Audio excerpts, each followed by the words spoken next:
Hello, hello, hello, and welcome to Friday Night Chats. The Friday Night Chats are brought to you by the Connecticut Crossroads Project, which is a 501c3 that preserves community history through casual conversations. If you're interested in contributing a memory and participating in the project, or you would like to arrange a panel discussion or roundtable, please reach out. You can email either Alex or I. Our emails are below our talking heads. Oh, yeah, right there. And you can listen to your neighbor's memories at www.ctcrossroadsproject.com. Over to you, Migo. Good job. Hi, I'm Alex. I look forward to these Friday night chats every week. As soon as Monday hits, I'm like, oh, when is Friday coming? Because I can't wait to chat with my best friend, my mi amigo over there. Hello, Chris. Please, again, want to reiterate, send us your conversations, send us your pandemic conversations. If you want to get in contact with us, as Chris said, send us an email, and we will call you. We will figure out some modality to record a conversation because we believe these are important, and we want to preserve everyone's conversation. Please also like and subscribe to us on our Facebook page and YouTube as well. Please do, and send your friends our emails too, so they can get involved as well. Again, we have a passion for this, and we hope everyone who listens to this has a passion as well. Tonight, I'm having a little sip of sunshine, so it's right there, I think. Oh, there you go. There we go. Sorry, camera quirks. What are you having tonight, my good sir? Yeah, hello everyone. I'm Chris Fisher. I'm the president and founder of the Connecticut Crossroads Project, and I'm drinking Road Jam. This is like, I don't know if it's just it's become like a nostalgic thing for me, but ever since I've been drinking beer, this sounds bad, but drinking beer seriously, does that make me sound like I have a problem? It makes you sound better. I love Road Jam during the summer. I mean, it's definitely not something I'd want to drink during the winter, and I'm not going to say it's like an amazing quality beer, but I love it. And you know, what's crazy about Two Roads is their marketing is so good. Like, their beers are good. They're okay. They're definitely like on the larger side of microbrews, but because I mean, where do you stop? For a while, they were still calling Sam Adams a microbrew, right? Yeah. So I think Sam Adams still thinks of themselves as a microbrew. Yeah, a microbrew that tastes like crap. Whoa. Shots fired. I will say so have you ever heard of the Red Brick? Like it's a lager or ale or something? No. Is it? No. So it's this thing that they used to have. I don't know. I was told that it was only in Boston. Like you could only get it in bars in Boston. When I spent my friend's 30th birthday one year in Boston, and it was this big deal about getting Red Brick, right? Mm-hmm. So I had it. It was after one or two beers. And I just wasn't really into it. And so... Even after one or two, you still weren't into it. I know. Well, it's just also, it's not my style of beer. But So this shows you how far they've come or how low they've dropped. I was at my in-laws a couple of weeks ago, and I crack open the cooler, and there sitting in the cooler is a can of Red Brick. And you were like, oh yeah, this is mine. I have to have this. And let me tell you, I actually liked it out of the can a lot more than I liked it on tap.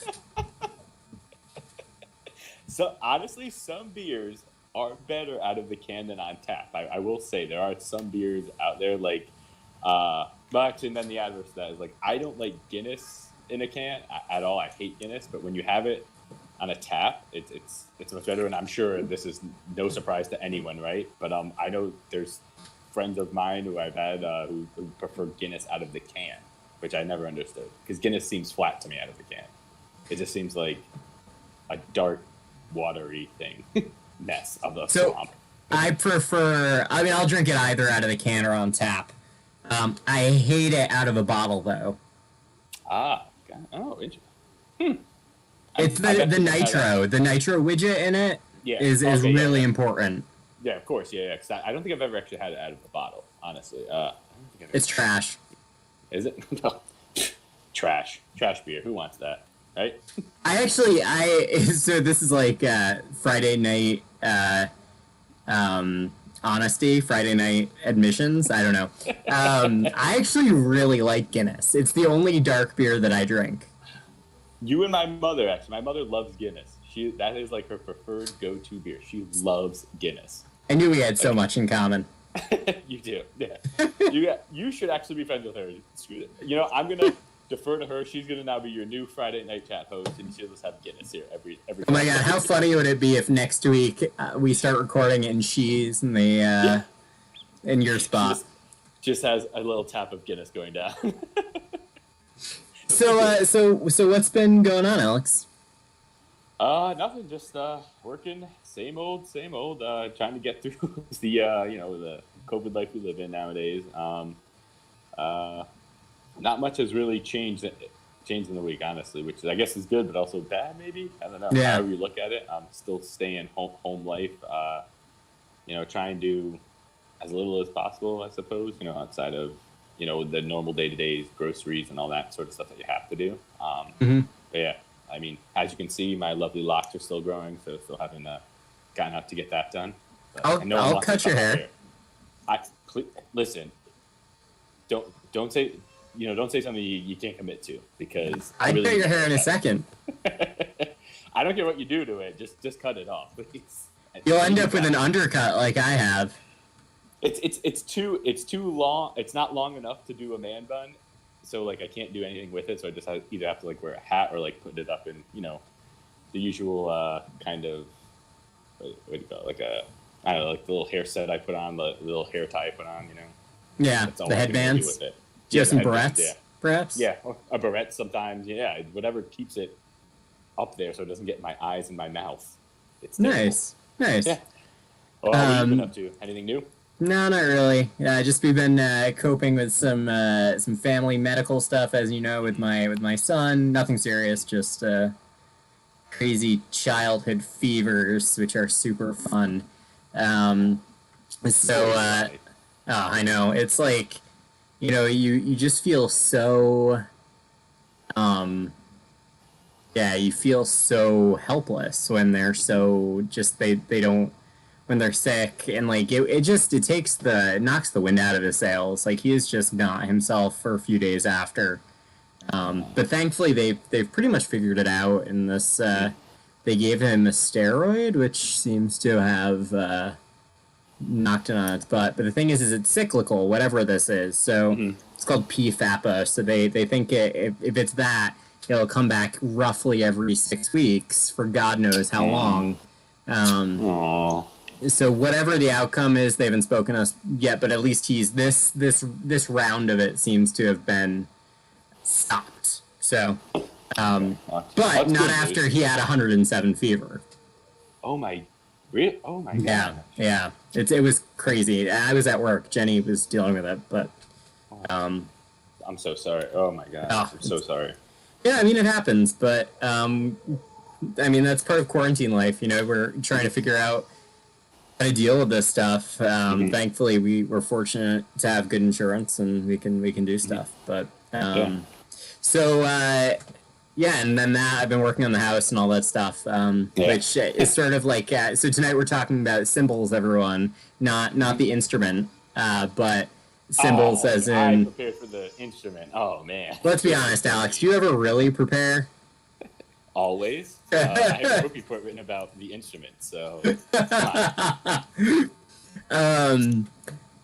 But it's funny, like thinking about my house and as a symbol, probably more so as a symbol of Northville community, but maybe that's a little ego right there too. Well, we can start there. We can No, start no, there. no. I don't think we should start yet. I mean, I think we have some other things to talk about and some That's true. housekeeping. When we start talking about cymbals, we should bring that in though, because that's an interesting point. But I don't understand how my house has anything to do with the instrument. I've played instruments in your house before, so This is true. You have played a big concertina in my house. Yes. So tonight, as I said, well, later on in the show, we'll be talking about symbols in relation to community. If you have any ideas for a topic for us to talk about, or if you'd like to be on the show, please feel free to reach out. We have some ideas coming up. We'd also like to have some other guests come back, such as Bill Devlin. We're percolating on something with another guest that we're sort of building a relationship with, but we've had some great chats, and again, thanks to, I don't know if I said it, to be above board, we've re-recorded this once already, trying to fix something, so I don't know if I said this last time or this time, but special thanks to Eric Hahn and the Historical Monument Society Facebook group. Eric has shared the Connecticut Crossroads project, and has definitely gotten us some likes, so I appreciate that. Thanks a lot, Eric. You rock. Eric is a new board member, so I think he's just trying to impress us. He's starting off very, very well, so good job. Yeah. Also, I guess that brings us to another thing. If you're interested in helping the Connecticut Crossroads Project and you'd like to join the board, please reach out. We'd love to have a conversation with you. No promises, but we're looking to grow things, bring in a diversity of ideas and opinions, and we're looking for folks who actually want to do stuff and get stuff done. To take Alex and I can do what we do best, which is talking.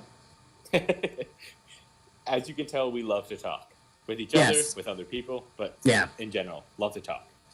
I want to just recommend, this is sort of like an early recommendation. It's not my real recommendation, Alex, but I just want to bring it up since we're on the Facebook thing.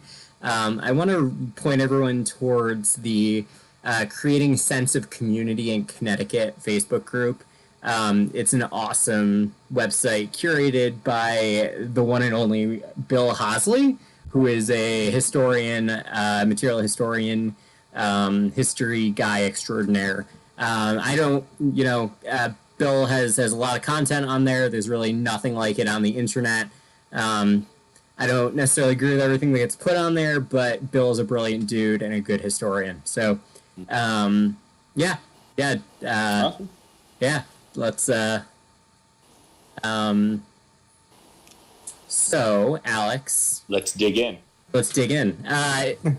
Before we start, should we play a memory, maybe? Yeah. Who's up tonight? So we have a friend of mine, Lisa Peck. Lisa worked at the library with me, and you actually know Lisa through your previous career. So let's do this. Yeah. So the question is, what's it like to live through a pandemic? And my very first response is surreal. Venturing out to essential places like the grocery store, pharmacy, people all have this deer in the headlights look. Not to mention that's probably enhanced by all the masks we have to wear now. It's a little reminiscent of 9/11, but at least after 9/11, we could hug each other, we could comfort each other. But for those of us who live alone, there's no touching, no hugging, and who knows when we can resume that bit of human contact that we took so for granted, even among friends. Sure, we've got FaceTime and Zoom and Skype, but those programs are a poor, albeit safe, substitute for human touch. I'm a retired university academic advisor who's very grateful to work part-time in two wonderful libraries, which I love, but I can't go to work. So aside from sitting home and fretting, what do? I have found a purpose. making face masks for what we call the front line. As a quilter, I've got bucket loads of extra fabric lying around, so I've been sewing masks for family and friends and coworkers and the medical community. And knowing that I'm helping some folks stay a bit safer provides meaning for me. Going forward, I do wonder, as many of us do, what the new normal is going to be like, and I guess we just have to stay tuned.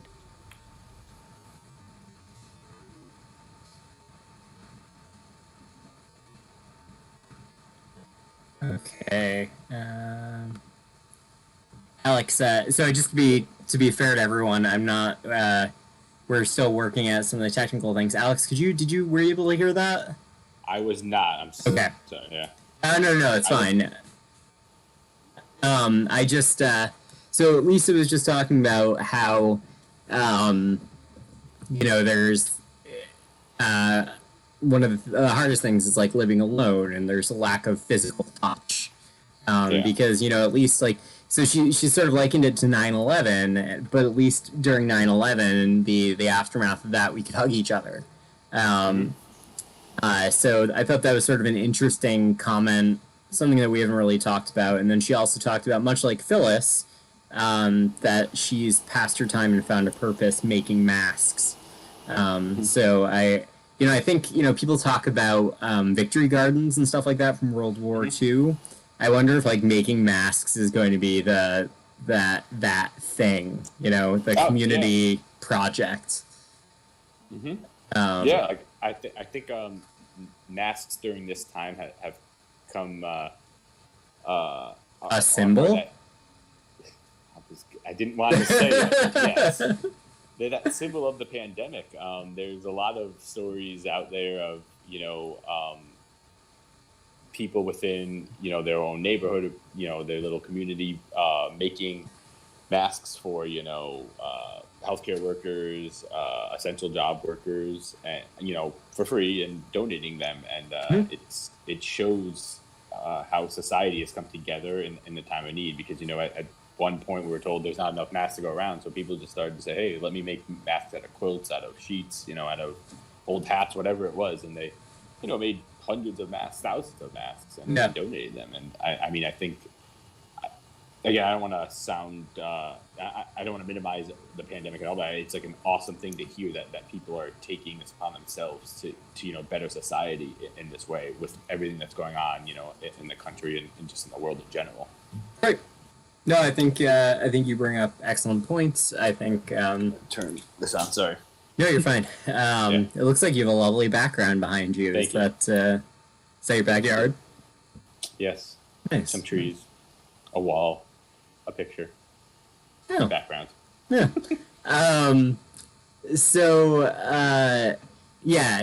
Yes to all of your points. I think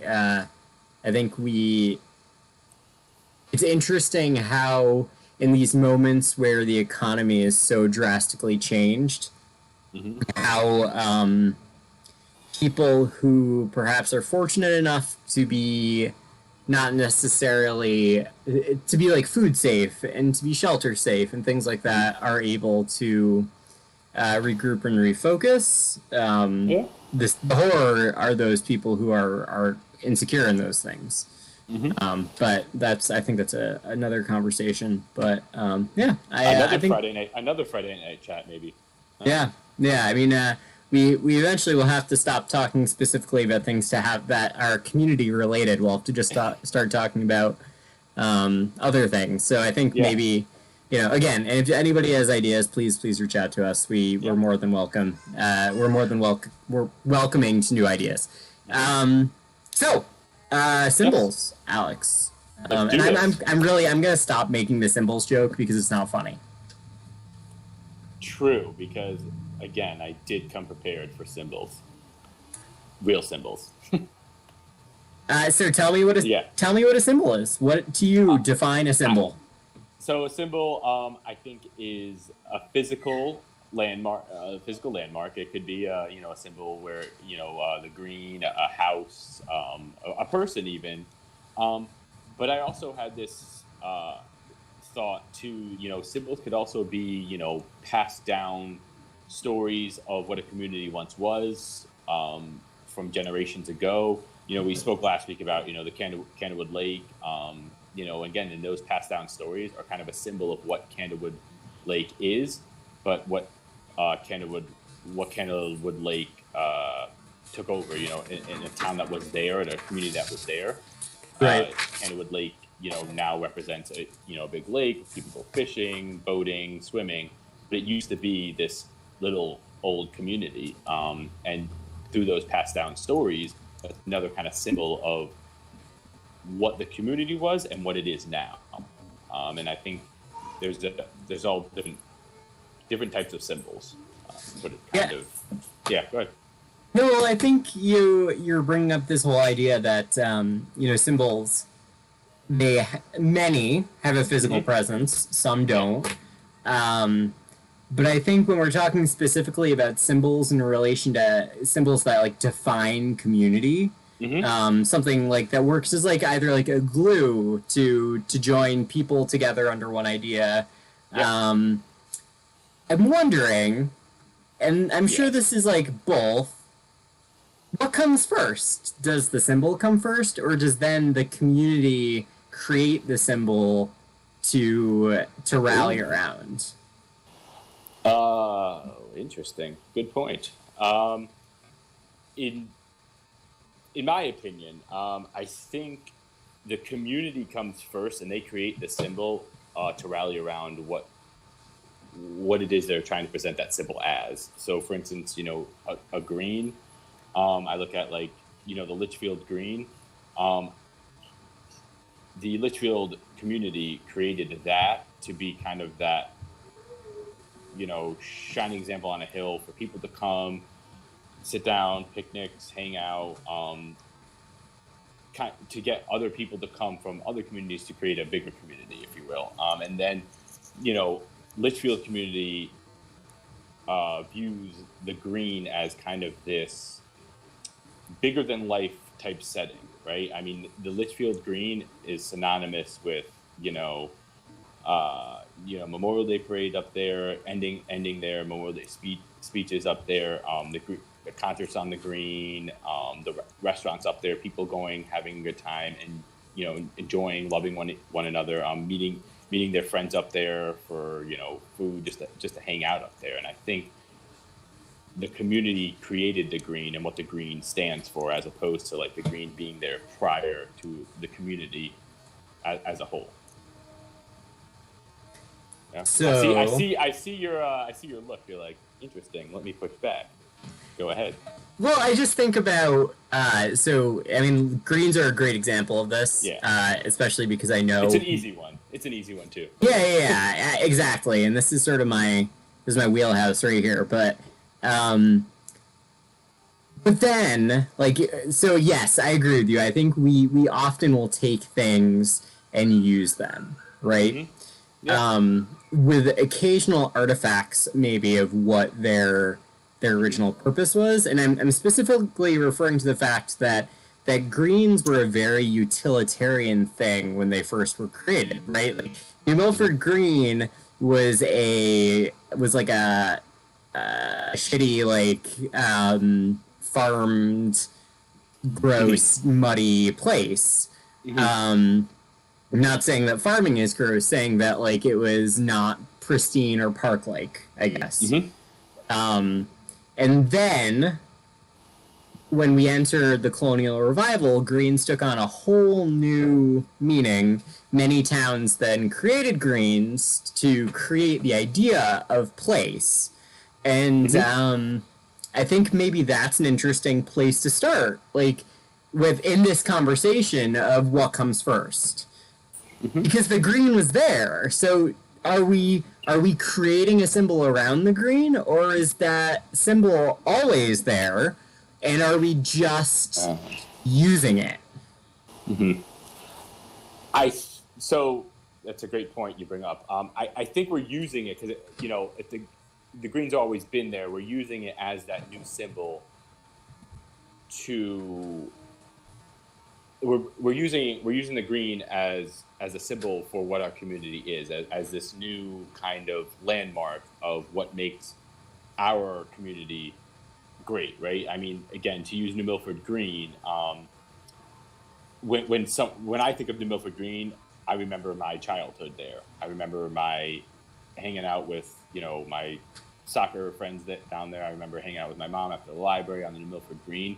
So it's kind of this nostalgia and recollection of my childhood on New Milford Green, and we didn't my family moving there didn't make the New Milford Green what it was, but it was there. But we created this kind of community. After soccer games, we'd go and hang out on the green by the tank. We'd go get a sandwich and we'd eat out by the tank, and go to the library and get a book. And I think that kind of ingrained what community is for me in New Milford when I lived in New Milford.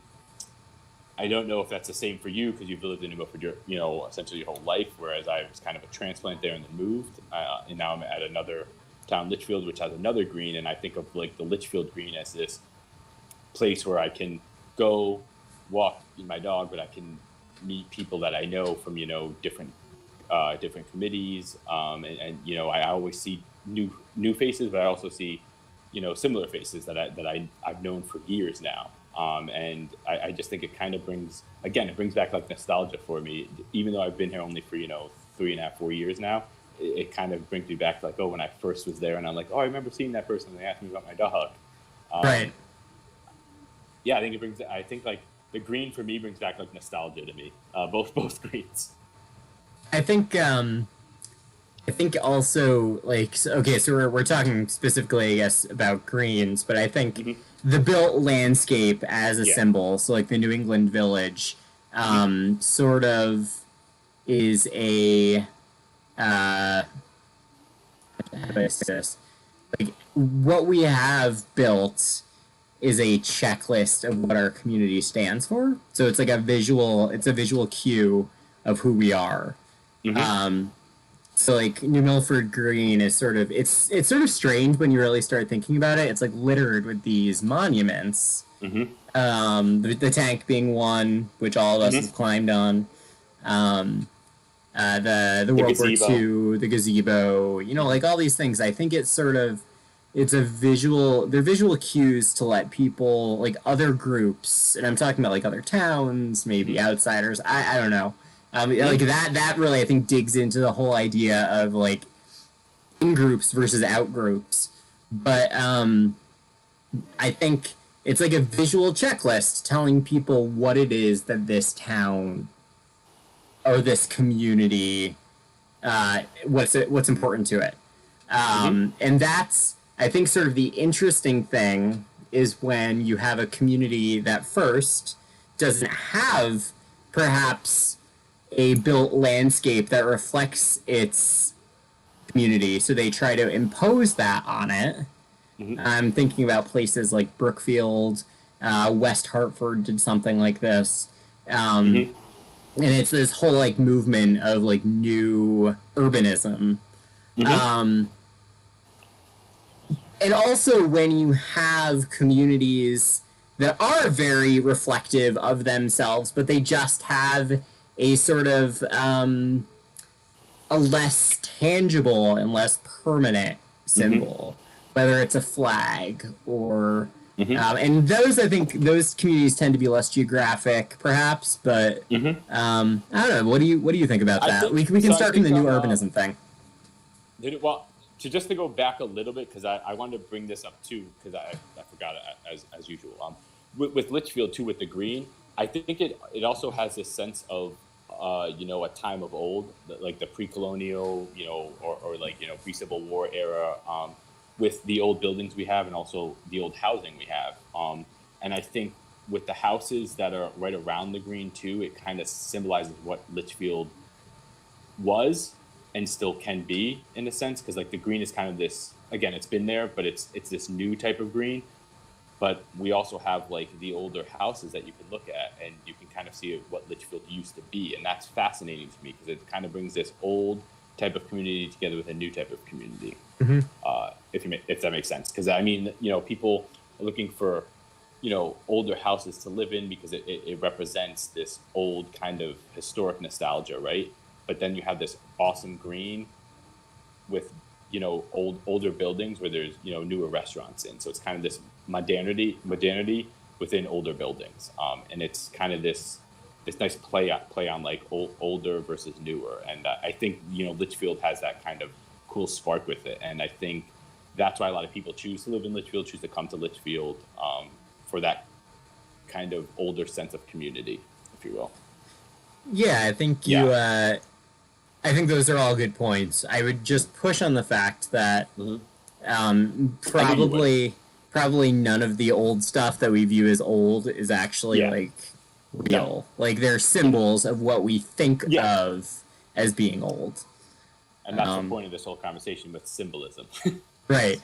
Yeah, no, totally. And I think that's like, we could focus on, especially when it comes to like this New England thing, this New England thing that we do and we talk about all the time. Like, you can talk about the colonial revival and the imposition of the notion of colonial life and New England life on the New England landscape for hours. I mean, there's so much literature out there. But absolutely. Yeah, I mean, I think, and like that really fascinates me, especially like. So I think, especially during my college career, I thought a lot about the imposition of like Yankee ideals on a. I don't want to say an empty landscape because it was peopled by Native Americans, but on a non-westernized landscape, because that's what I wrote my thesis on. The movement of symbology and the creation of symbology for the purpose of reflecting community. So I don't know where I was going with that, except for the fact that I think you bring up great points, except for the fact that I think everything that we're talking about, all these old things that we love, are merely symbols of something that never existed. That's super cynical, though. No, I think you're right. I think that's you kind of put the words in my mouth. So it's kind of going. I mean, I think like again the old nostalgia that people that just in Litchfield, that they have for that old nostalgia of like what Litchfield used to be and was. I always hear that of this is what Litchfield used to be. We should bring that kind of back, and I think that's kind of what the revitalization kind of tries to be. But you can't go backwards, right? So I mean. Yeah, I was about to say, what's the danger in that, right? I mean, isn't there a danger in that? I'm sorry, you cut out. Sorry, say that again. Sorry. No. I said, like, what's the danger in that? I mean, because don't you think there's a danger in that? I mean, I think you always want to move forward in life. I think you should always strive to move forward. I mean, I think you can keep some remnants of the past. I know we discussed this a little bit last week, and I want to keep going back to the old conversation, but like, the Bantam Annex where this old school used to be, I think remembering what the school used to be is great, but putting a school in there will never happen again. So like maybe let's make something there that is useful and everyone can use in that same building that had this remembrance of this school where people went to school back in the 50s and 60s. We can have it as a new library, a new kind of museum, a new a tech place, where just computers and people who don't have computers, you can go and use the internet for free or whatever, that type of stuff. Right. I would love to see that. Yeah, it'd be cool to see Bantam have a branch library. Oh yeah, that's not an owl box. I love the Oliver Wolcott Library. I'm not picking on it. I just it'd be cool to see that extended. I love them too. But back to your urban urban revitalization. You brought up an interesting point with West Hartford, because West Hartford now, if anyone goes to West Hartford now, it's all new modern buildings, all new, this new type of construction going on. My question to you actually is what do you think people who lived in West Hartford, say 30 years ago, think about that now? Maybe do they want kind of the old West Hartford? Do they want the new West Hartford? Is it a mix and match of both? Can it be both? Can you have both? Because, I mean, you see it with New Milford, too, I think, in a way, because New Milford has gone through this revitalization, too, where New Milford used to be, farmland, farmscape. And when I lived there, and now that I haven't lived there in about 20 years or so, it's completely just, urban sprawl and, buildings everywhere. I'm just on Route 7 and also on towards the Green area now, too. And I Yeah, I think mean, that's it's definitely, it's gotten community. better, but I would Yeah. agree with you. I think it's defining community now, for people who want to live in a more vibrant community, maybe, or a more upscale, if you will. I don't want to use that word, but I can't really speak to what maybe the people in West Hartford want or desire for their community or how they feel. I can talk to the fact that there's this whole movement, and I'm not super educated in this, but I can talk enough to get me into trouble. Which is probably most subjects. that's what we do here, though, Chris. That's what we do. Yeah, as long as it doesn't include math, we're good. Yeah. So there's this whole movement of like new urbanism where the built landscape is trying to reflect our old living and work habits. So you have living upstairs in apartments and small condos and things like that, and then you have retail spaces and businesses below. And that's essentially what West Hartford was attempting to do when they made their downtown revitalization, like Blueback Square and all that. And they did some really clever things, not just in the revitalization and the creation of these old living/working patterns, but also their integration of things like their historic downtown, or their library, or the addition of, and I'm pretty sure it was an addition of their historical society into this new built landscape. Like really smart choices. So to your point about like ask me the question once more, Alex, because I'm trying to like wrap my head around what the bigger questions about what you're asking. I'm just wondering because, like, there's towns that were once, this, to use the older communities in a sense. They're not modern. They're not modern, right? They're kind of this older landscape of, this older built landscape of farmhouses, of kind of, cabin houses, if you will. And now there's this move to this modern urbanization where everyone wants to live in, apartment buildings, condos, but also just in more of a city sprawl type, but within this farm type town. And I'm just wondering, can you have like a mix of both? Is there a way to have both and keep it still to that centerpiece of what the community was or is or holds itself so dear? Again, to use New Milford as an example, or even Litchfield now. I mean, Litchfield is going through this same kind of dilemma of, do we want to stay kind of this older type town? Again, I don't mean older in a bad way. I just mean this older type of historical kind of town. Or do we want to move forward to more of a modern-esque town with older, symbolic, symbologic? No. Symbolistic? Is that a word? That is not a word. No, it isn't. With older type of symbols in it, with like older buildings that kind of represent what Litchfield is. Again, the jail cell, the old jail cell up here, we built some apartments in there. We're keeping that whole building the same as is, but with apartment buildings in there. We're keeping the structure the same, so you can say this is what it was represented back in, 1870s, 1880s, but now with this new modern twist of you can live in this kind of old jail cell. So are you saying, can community survive a changing symbol of a built landscape? Like, so as the built landscape changes, and what does that mean for the community? Is that your question? Yeah. Yes. Essentially, yes. I mean, yeah. Can they withstand? Yeah. I would say that probably the community would change. I mean, I think, I don't know. Maybe I'm oversimplifying it, but like you look at things like, and I But don't do want they? to. I guess do they still stay to what the community was, right? So if they are changing technically with with their buildings, with their symbols, with their greens, getting revamped, but are they still the same old community? Can you still have that same old community if it's being changed?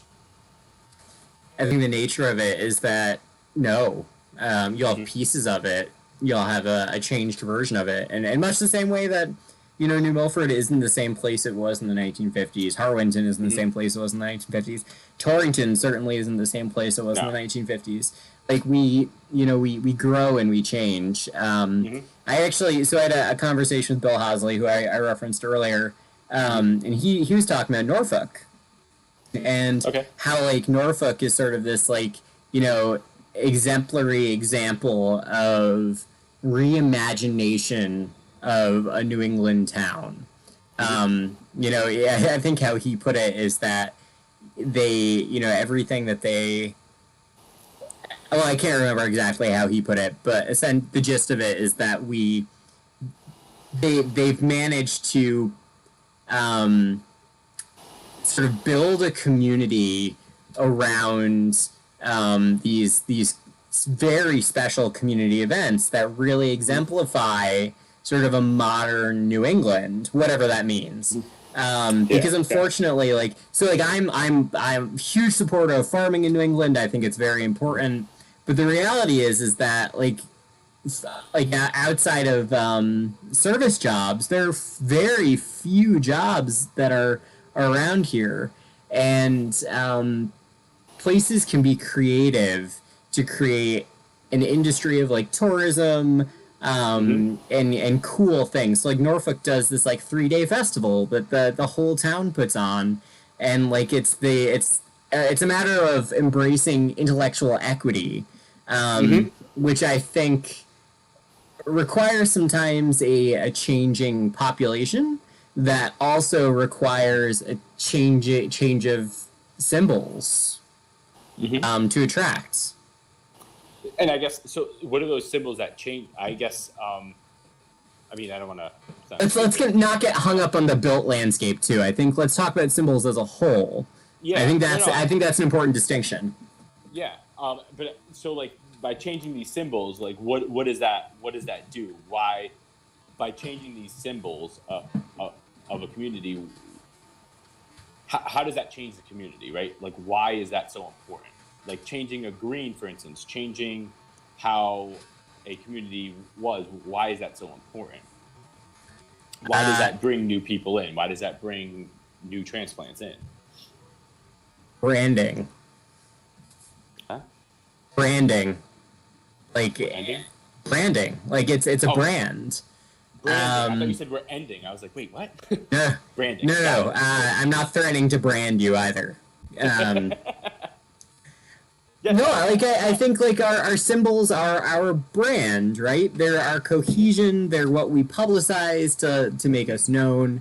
And like so, you talk about the symbols of, but they could also be problematic. Like they're not all positive. I mean, like symbols of New Milford are not just cool things like our beautiful green and our plethora of historic homes and our lovely library. They're also Route 7 is also a symbol of New Milford.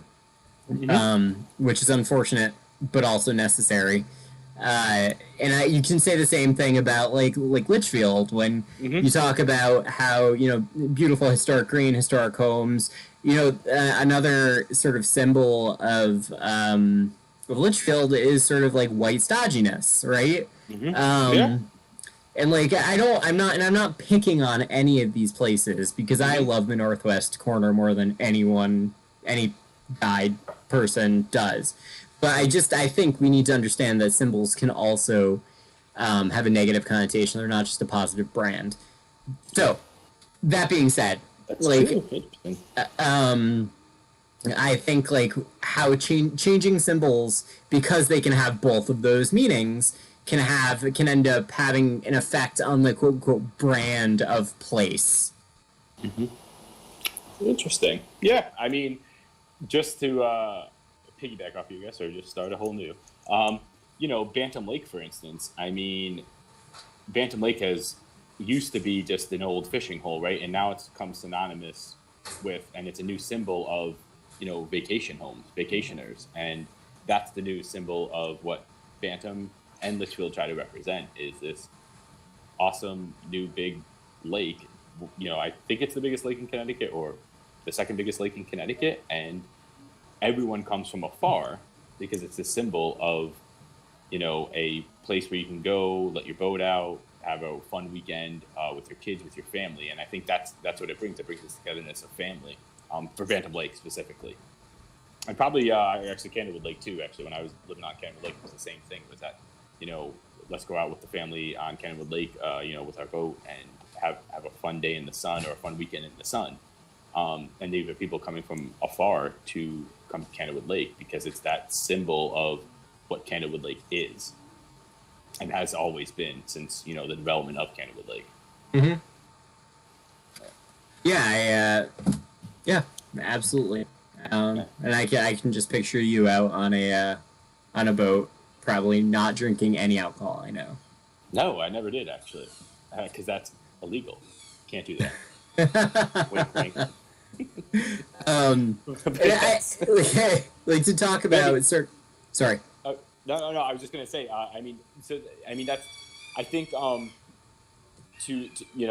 bring it back to symbols. I think, like, what is a symbol, right? Like, what is a symbol? What does a symbol mean?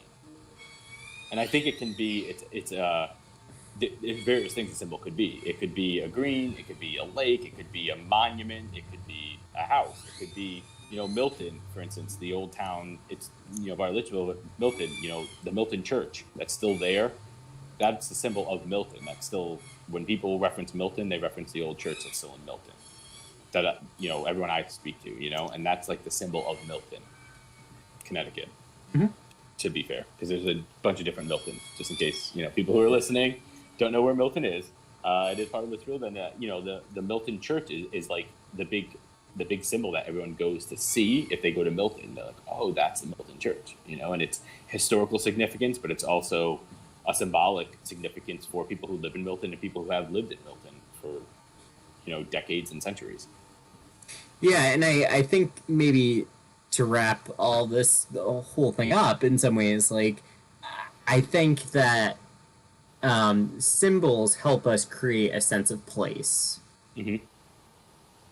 Yeah, and I sorry, can you hear me? Yeah. It went out. I can hear you. Okay. Yeah. Sorry. Technical difficulties again. No surprise. I think symbols is what creates that sense of home and that feel of where you live, and that built landscape, but also that community that you call your community or your home. And again, to use Milton as a reference, I know people live in Milton or used to live in Milton, and that's what they used as a reference point for Milton was, the old church in Milton, I live by there, as opposed to like I live on Saserac Road or whatever, as opposed to like the road or the lane. It was, I live by Milton Church. Okay. Same thing, Interesting. Greens. Yeah. The same thing like the Greens, do you know where New Milford Green is? If you go up Hip Road, I live off of Hip Road, something like that.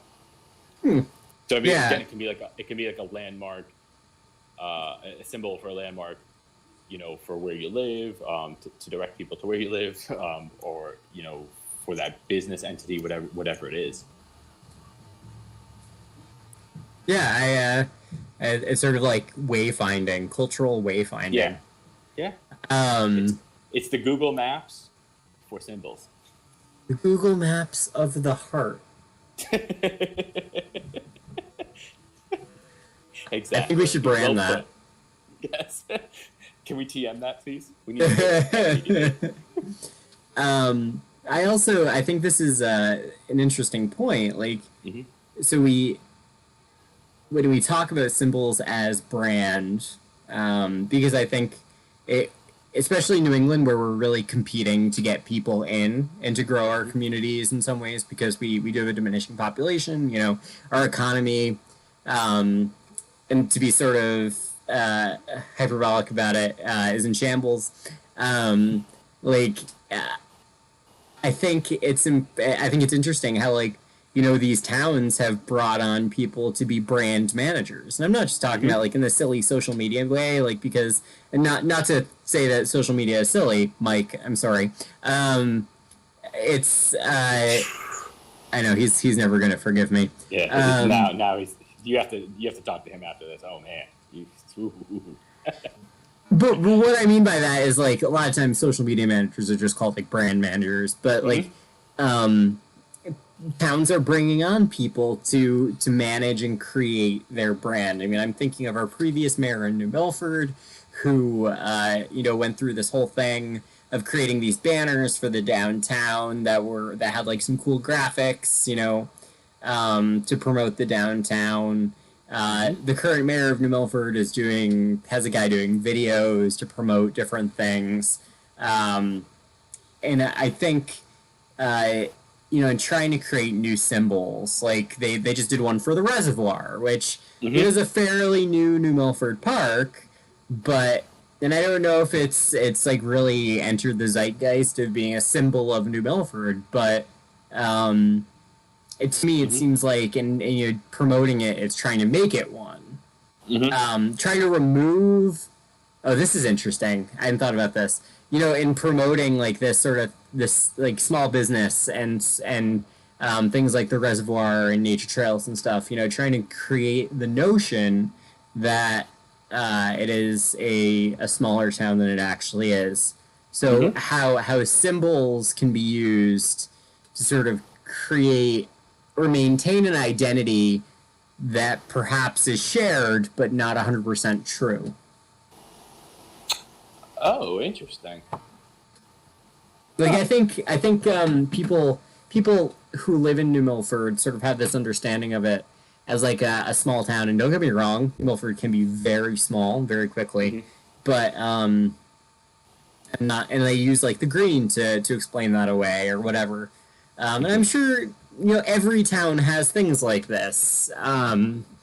Like Bridgewater calling itself an agricultural community, and yeah, there are lots of farms, but I don't know if I'd classify it as an agricultural community. Yeah, but I think is that partly because that's what they used to be, and that's what they signify themselves as this agricultural community. So they want to keep portraying that. Yeah, but why is that important? That's what the community was known as, and that's what they think themselves as. I mean, I don't know. I don't know why that would be important. To be honest, I don't know why. I mean, you could, again, if you're trying to move forward, wouldn't you want to rebrand yourself as something new as opposed to holding on to that old ideal of an old agricultural community? Yeah, I don't know. This is really hard for me as a historian. Well, I mean, again, I don't. The little I know about Bridgewater, I mean, Bridgewater is kind of that town of that sits kind of near, by New Milford, and then on your way to Southbury. If you're driving through, and as an agricultural community, maybe that's kind of that hit message where people are like, oh, an old agricultural community, let me stop by and see what it is. And then realizing, oh, there's not many, or there are farms here, but they're not actually agricultural. There's no means of production here anymore. So in some, symbols can like be not only the things that connect us, but they can be the lies we tell ourselves to make us feel better about our communities.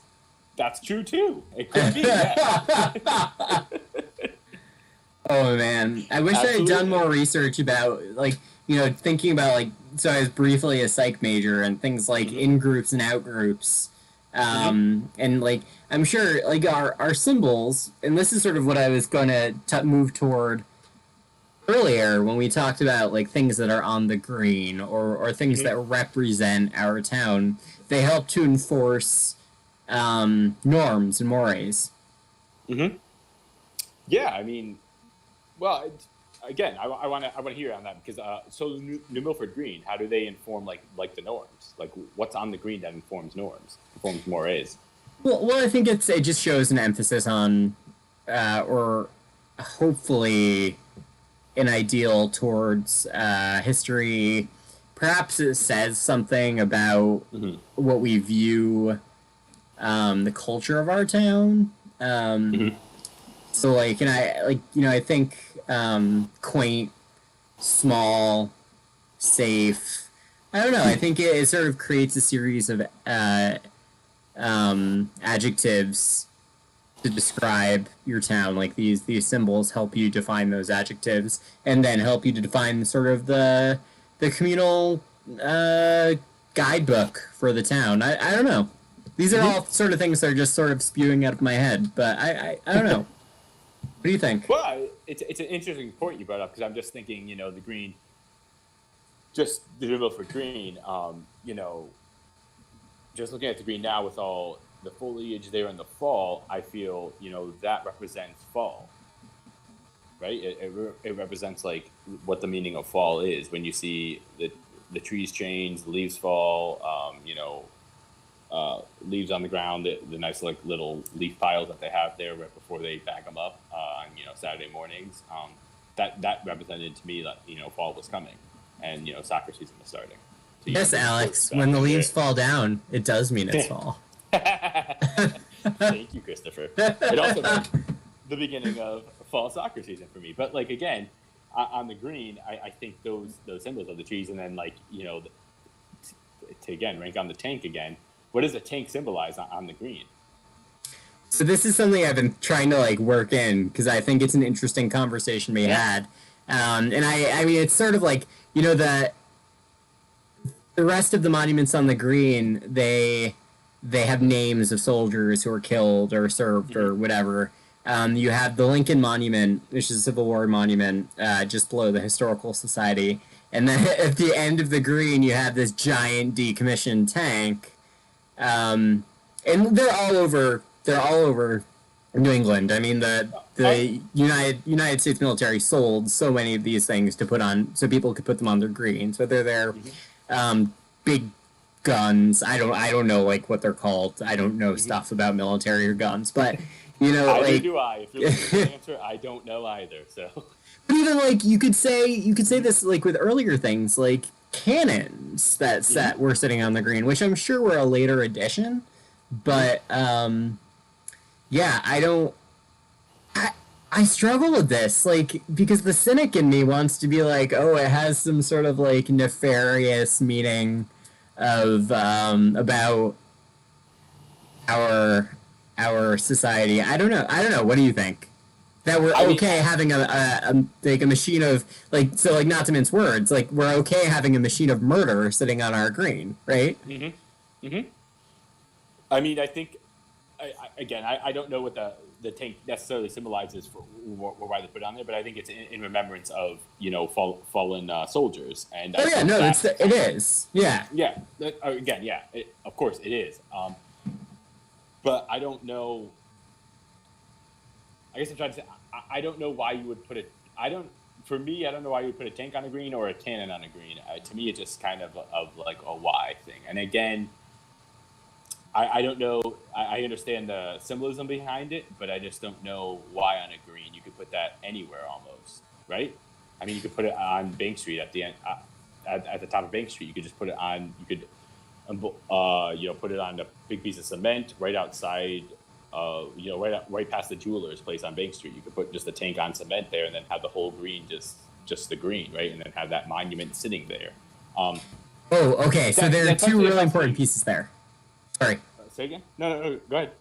So the first piece that I just wanted to ask you, and like, here's my theory as you're talking. I wonder if these weapons of war or these war monuments are placed on the green in an effort to, we were a series of like very sort of loosely linked small nations when we were the Confederacy. And I'm wondering if like the whole idea of these symbols of national war are a means of connecting towns and creating connections to the greater good of that nation. So yeah, well, I was gonna just ask you, so I'll cross that out. I was gonna ask because like, are these different depictions of war monuments on greens kind of that connection between towns who have lost veterans that maybe resided in New Milford and resided in Litchfield, for instance, and there's a war monument in Litchfield and there's a war monument in in New Milford, are those kind of the connections, because we've lost people who have, someone with the last name of Smith, and there's a Smith who lived in Litchfield and a Smith who lived in New Milford, and they're related in some way, in some facet. I think it to me, maybe that's why we had them. They link these towns and these communities together in that one sole purpose, if you will, of they served in this war, or in this battalion of some sort. Yeah, I think. But again, I don't know the. Oh, sorry. Yeah, go ahead. No, you're fine.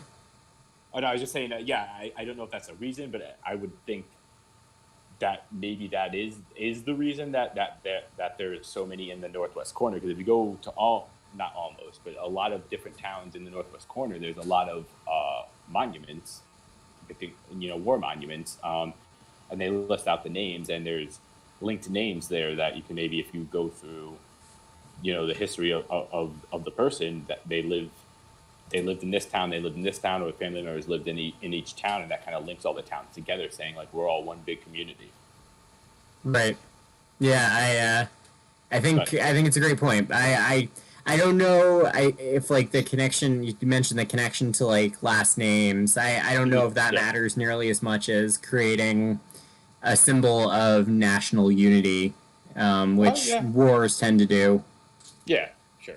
Yeah, so Alex, we're right in an hour right now. Nice. Look at that. So I think we'll sort of close up, and we'll I think we've said a lot of things. I don't know that we've really helped to define symbols anymore, but I think it's interesting how they're important and how they change with our communities, or disappear as our communities change.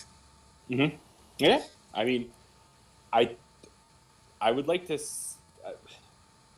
I think what I want to say is I think symbols change over time. Obviously, they change, but I still think so they change with the times. But I think the new symbols that come still spark that interest of what the old community or the old town used to be, and I think that's fascinating to me. Like I know for instance, Litchfield is going through this now. We're trying to kind of rebrand Litchfield, but we're still using the old symbology to rebrand Litchfield, which I think is kind of cool, new, and exciting, and something I haven't seen in the couple of years I've been here under the old First Select people, and now the new ones coming in. This is kind of a new. It's getting me jazzed up to be in Litchfield. Put it that way. I'm like real jazzed to be in Litchfield now. I'm like, oh, I can't wait to see what comes of this. So yeah, I think there's a bigger conversation about like the resurgence of symbols and the reuse of symbols after hundreds of years or whatever. Mm-hmm. But I think we're going to stop here, and we before we end though, Alex, do you have a Don't forget recommendations, man. Yeah, I was gonna. What's your recommendation for this week? I'm actually rereading a book I did. Don't lie, you don't know how to read. It's a picture book, Chris. So when I say read, I mean just look. Come on. It's called Go Dog Go. If you haven't heard of it, it's the best book ever. Go Dog Go. Jane.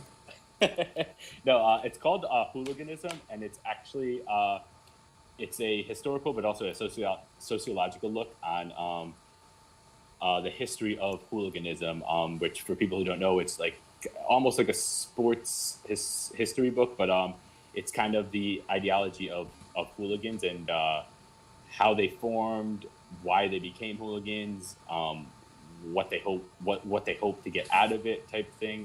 I don't want to give too much away, because if I talk too much about it, I will give the whole premise away. But it's a really awesome book. You can, if you're a football fan or you're a soccer fan or any sort of sports fan, I recommend you reading it, because you'll definitely see parallels to United States sports, because this is a book written in the I think 1978 or 1980, based on English soccer fans, but it resonates for any kind of hooliganism you can think of, even political hooliganism. So I will leave it at that. Oh, interesting. So you draw parallels to today. Yes, to political hooliganism. So I want to recommend. I'm going to be less intelligent than you and recommend a. I just started the book, to be fair. Again. You started sounding the words out. Coola. Cool. And I spell it with an A. I want to recommend a series on Netflix called Cursed. It's based on a graphic novel, which I actually happened to see the author and the artist. So Tom Wheeler and Alan Moore, I believe. We saw them at a breakout session at the American Library Association meetup last year, right around this time, actually. So I really recommend it. The graphic novel looks pretty sick too, but I would say that the show is light and fluffy and enjoyable and an interesting take on the Arthurian legend, with like history sprinkled into, which is sort of unique for a lot of. Well, I guess that's been the modern trend with the Arthurian legend, but it's good nonetheless. I like it. Awesome, thank you. Yeah. I want to also say to please remember to like and subscribe to our YouTube and Facebook, and please send us your pandemic conversations. Get your friends, family, anyone, pandemic conversations, but just conversations in general. If you want to sit down and chat with us, again, our emails are below us, right there. Oh yeah. Please email us and let us know. We really, really want to hear what you have to say. Yeah, thanks, Alex. I think that's a great point. And these are. I was actually going to go live the other night just to sort of chat with folks and remind them that it's as we sort of return to some sort of normalcy. Like a lot of us are going back to work or have returned to work. It's easy to feel like things. Even though I think all of us are very keenly aware that things have changed, but we've become more acclimated to it, and so as we become more acclimated, sort of the reality of our world is less visible. So please just send us those 2 to 5 minute clips. They're easy. They're important. Your neighbors have done it. I've done it. Alex has done it. So. My family has done it as well. Yeah, so, yeah. My 3-year-old has done it. Yeah, definitely no excuse now. His 3-year-old has done it. Whoa, what are you saying about Eli, man? Just saying, he gave it So with that, I don't know what we're going to talk about next week, Alex. I feel like we could spend another show talking about cymbals. We probably could, and maybe, again, please send us what you'd like to hear us talk about, or any recommendations, or if you want to come on, please let us know. Again, email us that. If you want to hear us talk about cymbals again, because I think we could, I don't want to speak for you again, but I think we could probably do this for another 3 hours, right? Oh yeah, there's a lot of content in this. I mean, we could talk about a lot of symbolism just within Connecticut, but just, generally symbolism, and if please send us what you want to hear. That's the point of this. Yeah, I'm sort of disappointed that you didn't bring up Joseph Campbell, though. I'm sorry, you told me it wasn't about instruments, so I didn't want to. Yeah, so with that, I hope you all are well and healthy, and we'll see you soon, and maybe we can do some live stuff at some point soon down the road. Yeah. And let us know if you like this live. Please keep us informed on what you like. Yeah. Okay. Well, we'll chat with all of you later, and be well, and I'll speak with you soon. Thanks. Bye.